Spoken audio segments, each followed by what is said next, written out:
Okay, for day 3, we're going to talk about the first level of immunity. Good. I want to make sure my microphone's working. Otherwise, I'll be talking a lot with no effect. Okay, so there are several different levels of immune function, and we're going to cover them in a couple of lectures. First of all, we're going to talk about basic innate immunity, the inflammatory process, and how this ties in with wound healing, because inflammation is really the first step in healing of damaged tissue. So we have our first line of defense, which is totally innate. Everything from your skin keeping bacteria out to some very local effects. We have the inflammatory response, which is the next line of defense, which is a tissue-mediated response where bacteria get there, viruses get there, something happens there, and a lot of molecules and local tissues come into play. And then adaptive immunity is your longer-term immune system, like you develop an immunity to a virus by having a vaccination or by having that disease before, like measles or something, and you don't get it again because your body has adapted to it and now can fight it off. So we're going to start off with these couple of guys today. The first line of defense are physical barriers against invasion. Your skin, it's waterproofed by having oil on it. It does a pretty good job of keeping out bad stuff. We have staph, we have E. coli on our skin. We have MRSA on our skin, and it doesn't generally get in unless something goes wrong. Also, your esophagus, your stomach has stomach acid in it that kills bacteria. Coughing and sneezing blow bad stuff out. Tears constantly flush your eyes out. Sweat flushes stuff off your skin, and it also comes out with antibacterial agents in it. Vomiting, if you eat something that's harmful to you.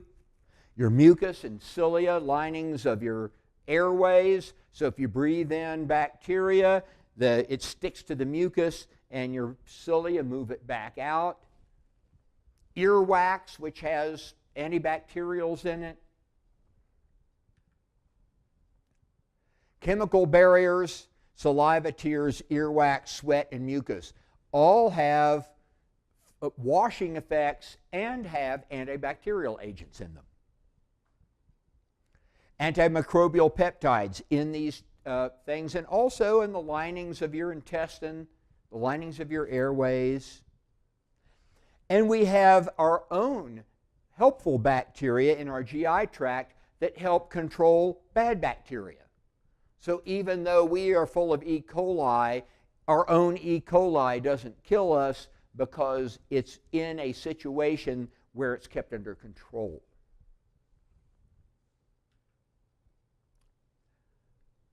The second line of defense then is the inflammatory response. If something does get through, if you stick yourself with a splinter and it gets in there and it gets all red and inflamed and hurts, that's the inflammatory response. It's a local response of local tissues producing a variety of chemicals that will not only fight at that moment, but will send signals to the rest of your immune system to activate and show up to help out.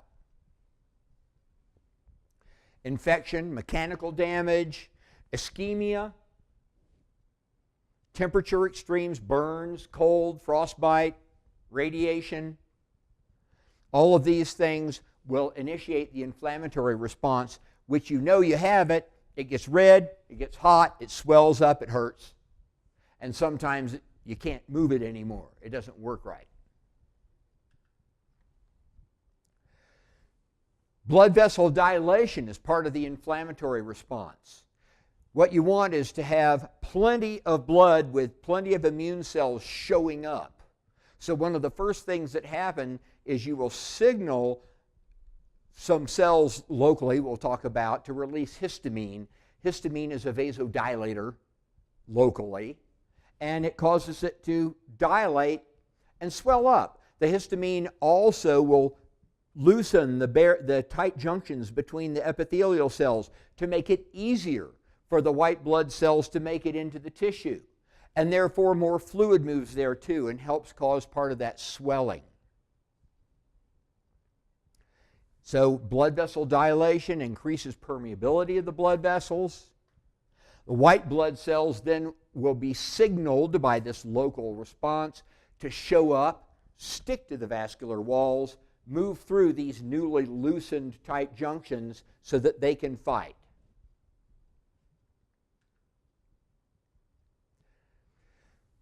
The cascades that make up this innate immune response are the complement system, coagulation system, and the kinin system. Complements we'll talk about, those are local molecules that will signal histamine cells to do their thing. They'll signal immune cells. They will directly attach to bacteria. Sometimes they can kill them on the spot. And other times they just sit there, and so that when the white blood cell does show up, it recognizes that this is some place it has to go. It gives kind of a docking station type of situation and an attractant to the white blood cell to show up and eat it. The coagulation system is the clotting system we did in A&P2, and this keeps you from bleeding out. It keeps the infection local as much as possible. And the kinin system is a signaling system to involve the rest of the immune system, your third level of immune system, to show up. Most of these components are inactive. You don't want your immune system happening all the time, or you have autoimmune disease. So they're inactive kind of proenzymes that are signaled by damaged cells to activate and start doing their thing. They are activated in a cascade, like the blood clotting system. So you don't clot all the time. You only clot if every step in that cascade happens. It's a defense mechanism to keep you from having too many blood clots. This is not adaptive.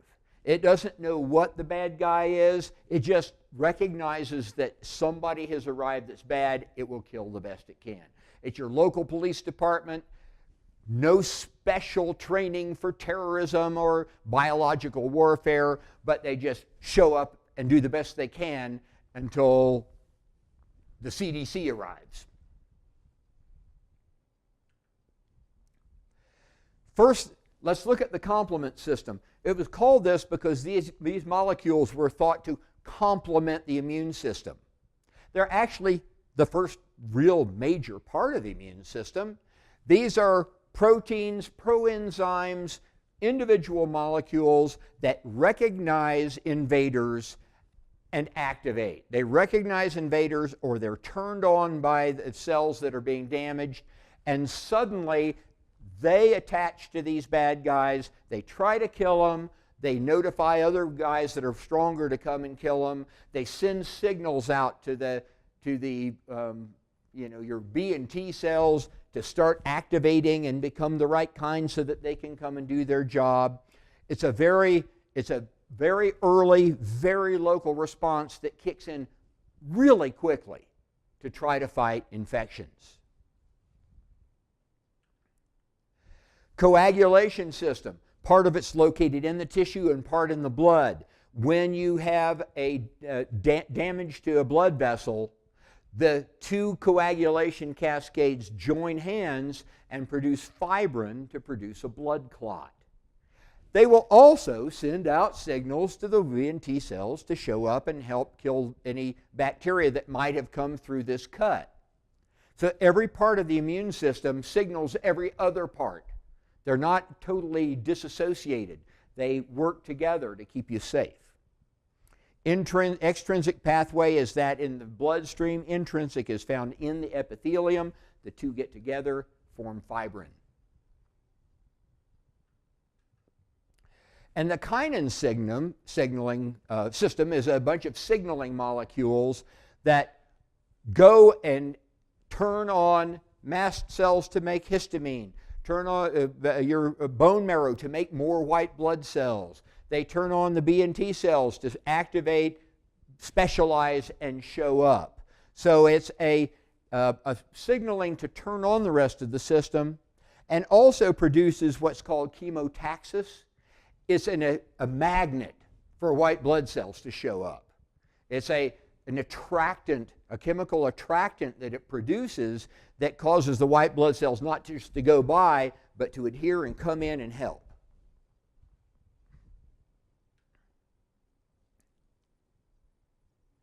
The components of your white blood cells that don't have to differentiate before they can help are your basic leukocytes that are floating through the bloodstream all the time. So they're not at the site, but they're going to come by pretty quickly because your blood circulates about every minute. And therefore, you're going to have enough white blood cells coming by that if you produce a chemotaxant, those white blood cells will stick and cross and do their thing. And so we have a certain number of white blood cells that are already there. These are your leukocytes, meaning white cell. Granulocytes make up most of them. Those are your neutrophils mostly. Platelets are the beginning of the coagulation system. They form a platelet plug and start the coagulation cascade. Monocytes are floating around, and they're really good at crossing membranes and turning into macrophages, little Pac-Mans that will go around and either eat bacteria or even eat your own dead cells to clean it out so it won't just rot in there. And then finally, lymphocytes, the T and B cells, which are part of the adaptive, the later immune system, because these have to be specialized before they can help. But ultimately, they're going to be your most powerful immune response once they get going. We'll talk about that in the adaptive immunity lecture. So on our immune cells and complements and some of our other cells that can be damaged and send signals, what we have are the ability to respond to problems. They have to respond. It doesn't do any good if they can't.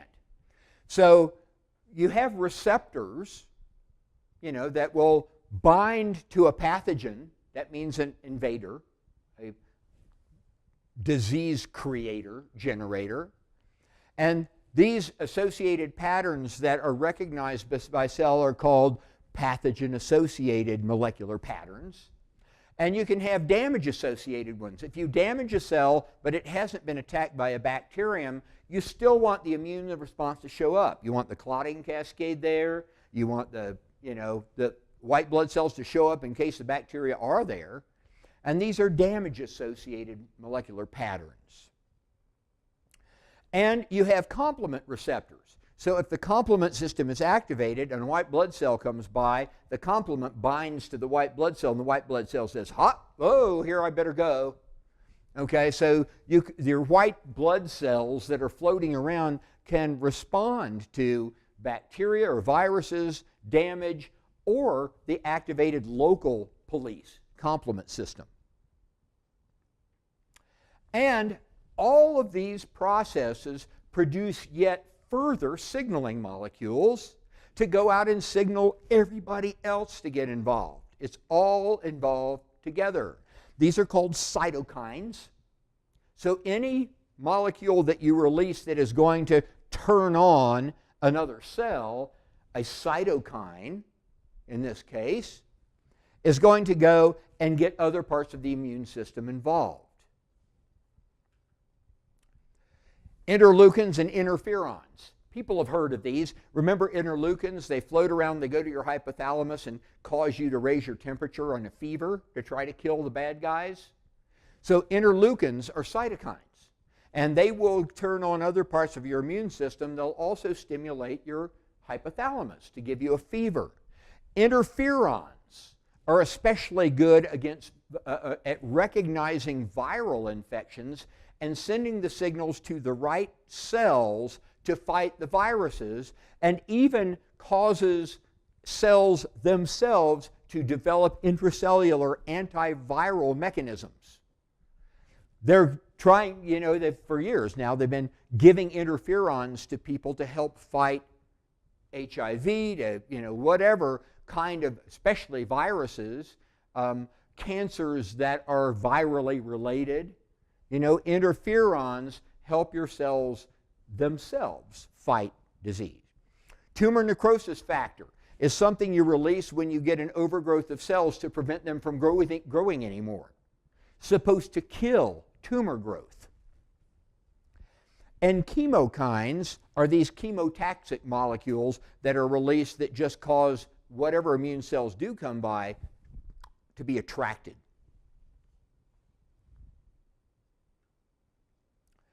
Here's interferon. A virus comes into this cell. It's going to kill this cell. The virus is going to win. But interferons are released from this cell. They bind to interferon receptors on the other cells and either prevent the virus from getting into that cell, or they cause that cell to produce an antiviral protein to kill the virus when it does come in.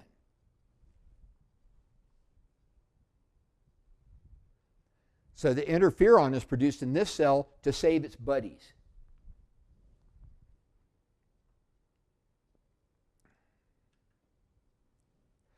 Mast cells, big player in immune response and in inflammation. Mast cells make histamine.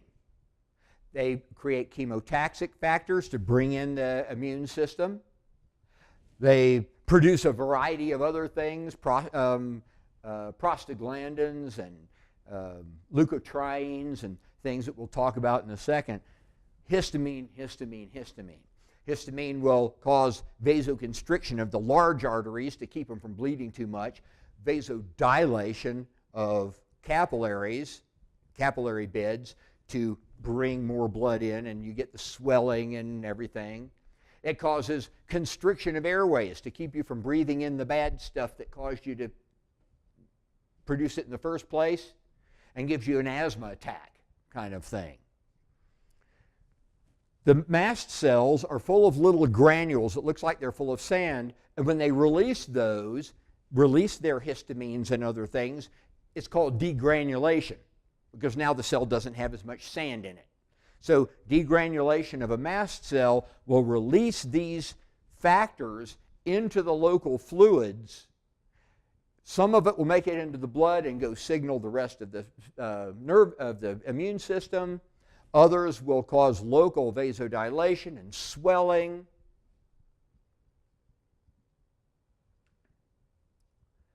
Mast cells, they make things like prostaglandins and leukotrienes. These guys have effects like histamine, causes swelling and vasodilation and stuff. Prostaglandins specifically too produce pain. Pain is an immune response. If I sprain my elbow, pain keeps me from using it a lot until it has a chance to heal. Prostaglandins are blocked by NSAIDs like aspirin. This cascade is blocked, and therefore it cuts down on the pain. But things that are already hanging out around in there, histamine, some of these attractants, chemotactic factors, they're going to attract some of your white blood cells to the area, eosinophils and also neutrophils. So the mast cell is a big signaler and producer of active substances. Here we have leukotrienes. They act like histamine with vasodilation and stuff, but they act longer. Some of your pain medicines and anti-allergy medicines block leukotrienes instead of blocking histamines. Okay? Prostaglandins produce both inflammation and pain. And platelet activating factor, which if the problem has been damage to an epithelium, will cause the platelets to form that platelet plug to start the clotting mechanism. All of this kind of stuff is coming from mast cells. Big players. Your main white blood cells are neutrophils. Your greatest number, like 80% of your white blood cells are neutrophils. They're phagocytes. They are nonspecific. They'll go after anybody that is found to be a bad guy, and they eat them, and then they die. They're the ones that form pus. Monocytes become macrophages after they cross, in other words, Pac-Mans, so that they can eat dead tissue or bacteria. Eosinophils, they're good against parasites. So if you have a parasitic infection, you're going to see a great increase in eosinophils. Their main claim to fame, though, is they stimulate mast cells. If eosinophils show up, you're going to have an allergic reaction, an overproduction of eosinophils, and you're going to have an allergic reaction, and you won't be able to breathe, and your eyes will water, and your nose will run, and you'll sneeze a lot, and you'll cough a lot, and all that. So they stimulate mast cells.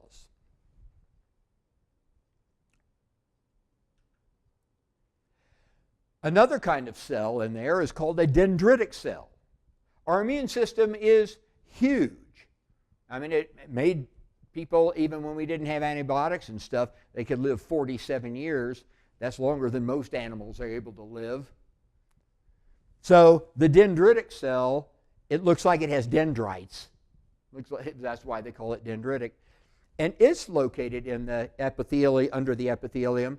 And when there's an invasion, these guys move into the lymphatic system and go up and go through the lymph nodes and stimulate all those T and B cells that are located in the lymph nodes to start doing their thing. So here's a cell that actually is a signaling device directly through the lymphatic system to the lymph nodes to turn on your B and T cells.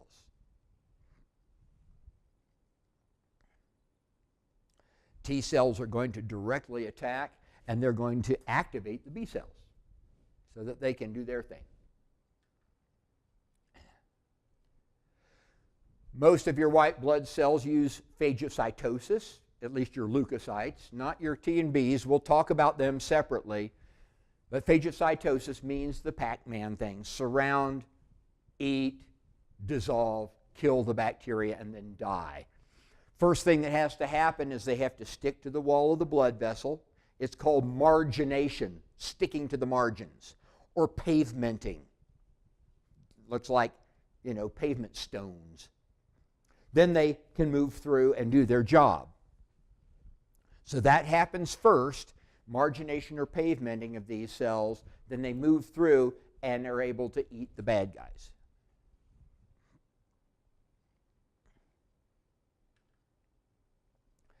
Here we have neutrophils. Their margination, sticking here. There is a loosening largely by histamine of the tight junctions that allows the cell to move through. It's drawn through by chemotactic factors that are released by the complement system and maybe other cells that are already in there that says, this is where you got to be. It attracts these guys to come through, and they bind to the bacterium, they surround it, they bring it in, and then break it up using their lysosomes inside. They digest the bacterium to kill it.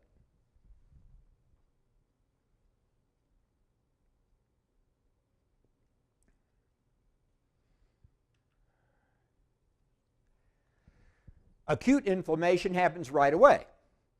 You hurt yourself and it gets red and sore quickly.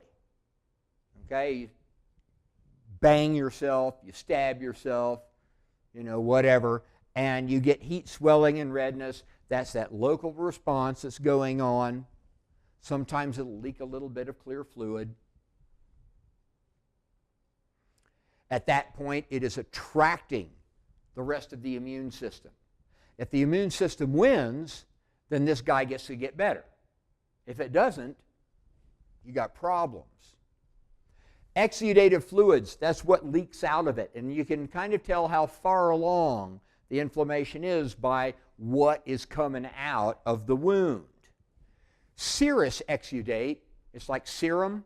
Serum is very clear liquid. It just looks like water is leaking out. Fibrinous exudate, it's thicker. It's a little bit more, it's not like honey. It's thicker than water and a little bit gooey, sticky. Purulent means pus. This means by now the white blood cells have arrived and they're starting to die. So now it's leaking pus. This is something that it means you certainly have a bacterial infection. Here it might just be a damage response. But here you know it's a bacterial infection because white blood cells are eating bacteria and dying to form this pus. And a hemorrhagic exudate means that it's continuing to damage capillaries and blood is leaking out as well. And so these are higher and higher levels of damage to the tissue that is having the immune response.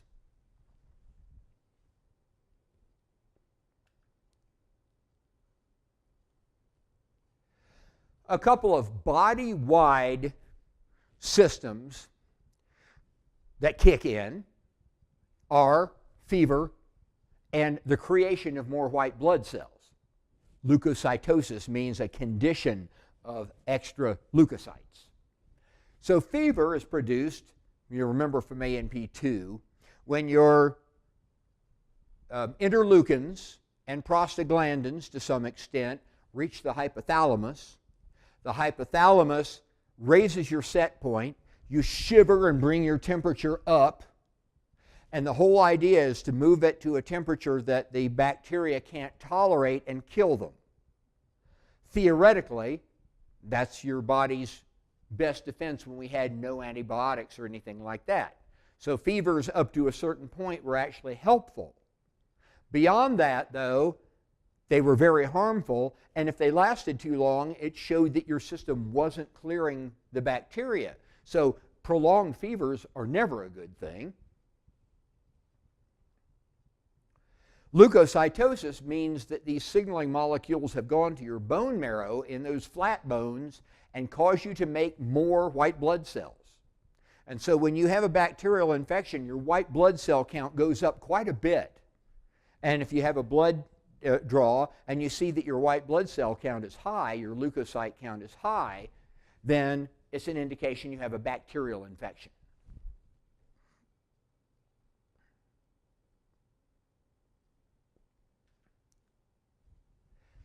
Chronic inflammation lasts 2 weeks or longer. And usually this is because your initial immune response didn't solve the problem. Like if you have a splinter that you haven't gotten out. I was gardening on the island that we came from, and I knew that I stabbed myself in the webbing of my thumb with something. And I tried and I tried and I tried, and it always hurt. And it was always a little red. And a year later, it finally worked itself out, and I pulled out a splinter that was nearly an inch long that had been in there for a year. That's chronic inflammation. It's just never going to stop because what's provoking it is there all the time. It could be because you didn't win in the first place or you didn't get rid of the initiator. The other is that the invader is so powerful or well defended against your immune system that your immune system, it just survives even a normal immune response.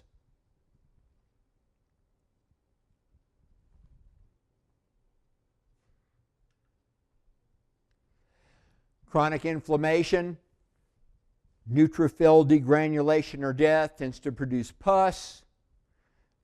Lymphocyte activation, this is your B and T cells are going to activate. Fibroblasts to try to heal the wound. You're going to repair the tissue the best you can. You hear the lymphocytes and leukocytes and stuff are coming through. You're forming pus. The tissue repair. If it's long term, you're probably going to have a scar. A short-term inflammation will normally heal with normal tissue function afterward. Long-term, you're likely to have scar tissue that doesn't really work as well.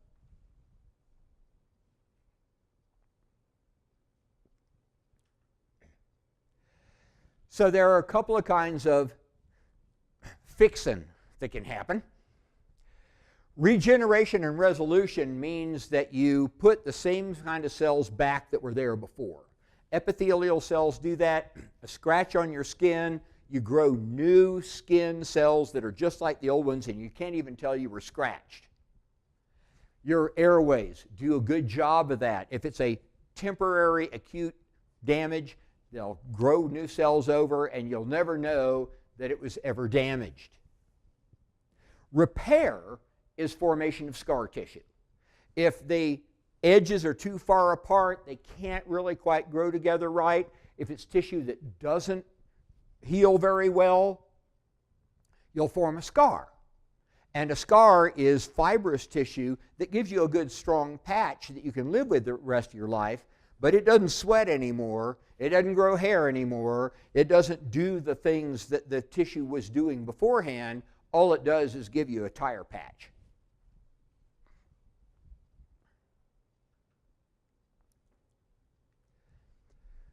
When you have an injury, one of the first things that is important, unless it's a really small one where it's already the good cells are touching each other, but a major one in pathophysiology for nurses and doctors is, I mean, we're not talking about a paper cut here. Debridement means getting rid of everything bad so that only there's good, fresh, healthy cells there to grow. There's nothing in their way, there's nothing between them to keep them from melding together and forming a solid tissue. So debridement is removal of all of the dead and unsurvivable material so that what's left can survive. Then healing, we have to fill in the wound. You want it to grow from the bottom up if possible, to fill in, instead of just trying to grow skin over the top where maybe it won't ever really heal properly underneath. Epithelialization means actually putting the skin back over it. This size is going to need a skin graft. And then shrinking of the wound. After the epithelium grows back over, it could be scar tissue. This is going to have some scarring. Even though you might get a good skin graft here, it's going to show some scarring. But after the scar is formed, it will contract, it'll shrink and minimize itself. So scars that you had when you were a kid, a lot of times you almost can't see anymore.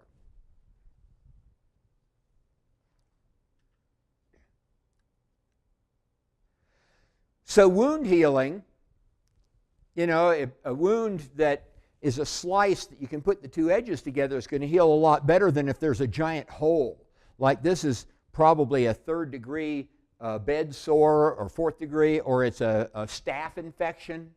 I mean, it has really eaten some stuff away. Primary intention means good cells touch good cells. And they can grow back together, and all you have is a little white line. Maybe not even that if you have a really good plastic surgeon. Very quick healing. Secondary intention means it's going to need to fill itself up. It's going to have to somehow seal with skin cells the best it can, a lot of scar cells, something. It's going to have to find a way to bridge that big gap there, and it's going to generally result in a lot more scarring and loss of function when you have that type of situation.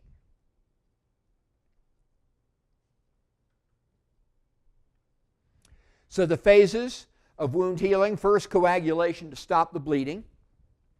The inflammatory response to bring all your immune cells in and whatever chemicals you need to do the healing. Proliferation will be growing of new tissues. First, that granulation tissue, the granulation cells that provide the scaffolding for the good cells to grow into. Epithelialization means growing of the epithelium back over the top, either real epithelium or scar. Remodeling will then, like if it's a big bulge because it had a lot of granulation tissue, eventually it will remodel itself to be as close to the original shape as you can provide. And then maturation is the shrinking process and even disappearance of the wound.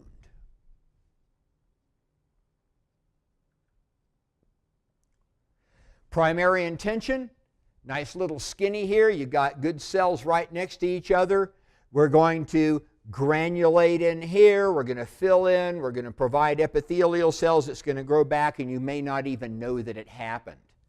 Secondary intention, you're going to provide a bunch of granulation tissue in here. You'll grow cells in the best you can, but a lot of it's probably going to have to be a scar. You're going to have a contracted scar that looks the best you can get it. Here's a secondary intention, obviously. Granulation tissue coming up under here. They did do a skin graft on top of it so that it could grow into the granulation tissue. In this case, this would have produced a really, really ugly scar. It probably would have managed to cover with scar tissue someday, but the skin graft allowed you to have a scar just around here. So it turned it into, from a secondary intention to as much like a primary intention as possible.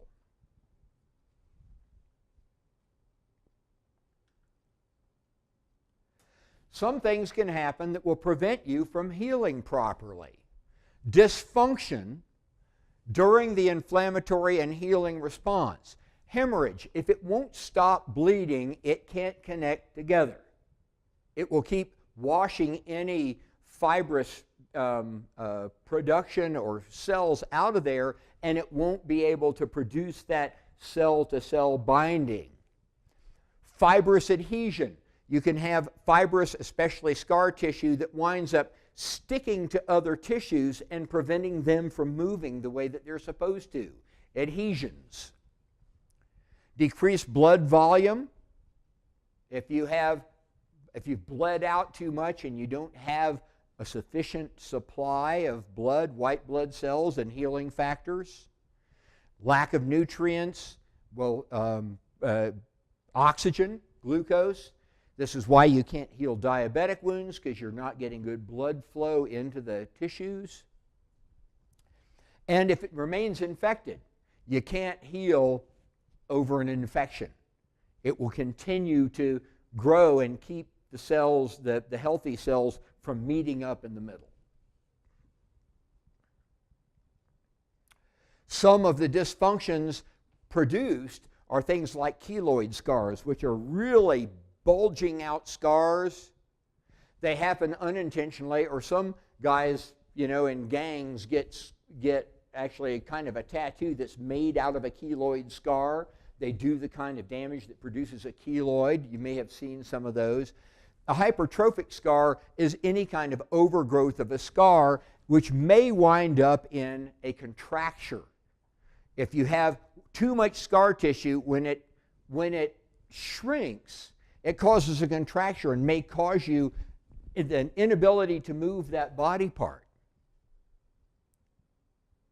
Dehiscence, pronounced dehiscence, is a pulling apart of a scar due to an infection. You sew it up and it keeps falling apart because the tissue that the stitches are through rots, it's still infected, and the suture pulls right through it and lets it break open again. These are keloid scars. This is hypertrophic scarring that has led to contracture. This person can't straighten their arm out or straighten their wrist anymore.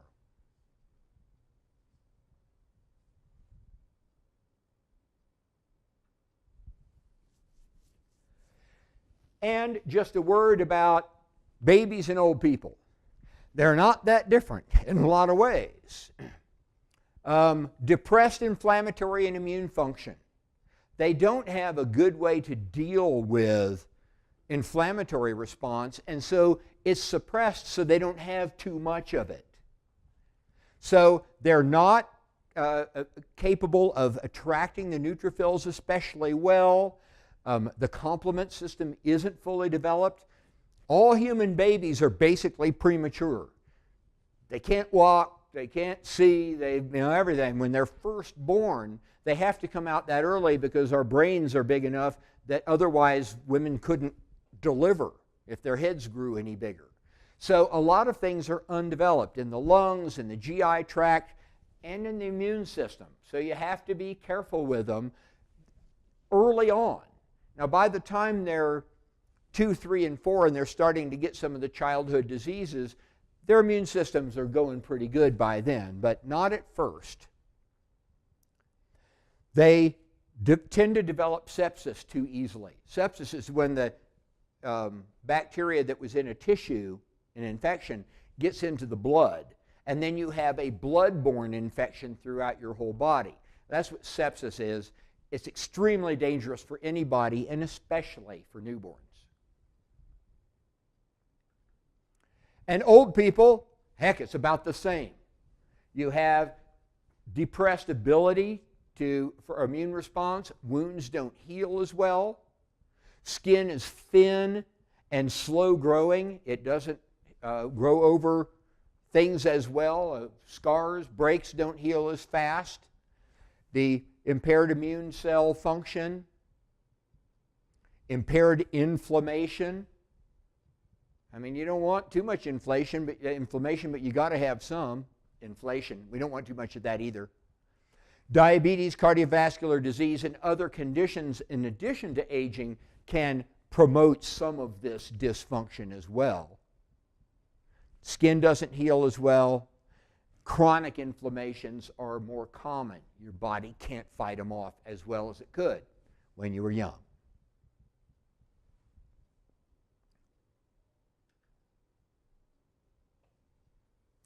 And that's it. Thank you.